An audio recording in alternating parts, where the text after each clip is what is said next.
ఇప్పుడే T shirt తీసుకున్నాను అనమాట. A few moments later. నమస్తే కాకా, ఈరోజు డే 2 ఆఫ్ ఎగ్జామ్. విఘ్నేష్ గారు వచ్చేసి నన్ను పికప్ చేసుకుండు. విఘ్నేష్ గారి షర్ట్ బాగాలేదని విశాల్ మార్ట్కి పోయినాం షాపింగ్ చేయడానికి. మాకు ఎగ్జామ్కి 1/2 అవర్ టైం ఉంది. ఇంకా ఆ 10 మినిట్స్లో అయిపోతుంది అంటే 1/2 అవర్ చేసిండు. బిల్ చేయించుకొని స్పీడ్గా బండి మీద బగాయించుకుంటా ఎగ్జామ్ సెంటర్కి పోయినాం. ఈడ నేను రోడ్డు మీద చెప్తున్నా, ఇది నుండి స్పీడ్గా పోతున్నాం.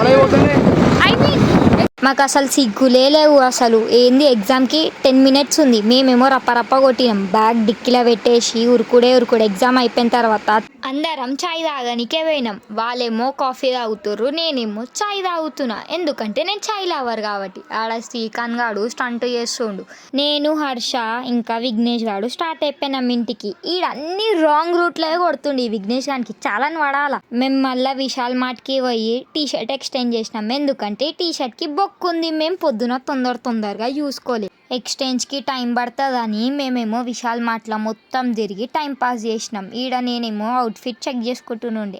విఘ్నేష్ ఇంకా హర్ష చూసి నవ్వుతుర్రు. విఘ్నేష్ గాడు ట్రయల్ రూమ్లకు పోయిండు వేరే టీ షర్ట్ చూసుకోనీకి. కానీ పెద్ద బిచ్చపోన్ లెక్కనే కనిపిస్తుండే. లోడాస్ టీ షర్ట్కి ఆ సైజ్కి సరిపోతలే అని వేరే టీ షర్ట్ తీసుకున్నాం వైట్లో. అది పోయి బిల్లింగ్ చేయించుకొని ఫుల్ ఆకలి అవుతుందని చెప్పి కట్లీస్ తిననీకి వచ్చేసినాం. ఆడ విఘ్నేష్ గాడు చూడు ఆ పిల్ల కోసం ఎంత తంగలా.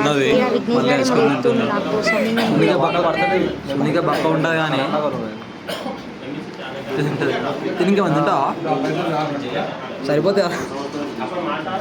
హర్ష గాడు విఘ్నేష్ గాడు ఇద్దరు ఐస్ క్రీమ్ తీసుకోండు, ఇంకా గవర్నమెంట్ తీసుకుండు. నాకేమో ఇస్తలే, నేనేమో ఆడ కొట్లాడుతున్నా. వాళ్ళు తినేసిన తర్వాత విఘ్నేష్ గారు నన్ను డ్రాప్ చేసేసి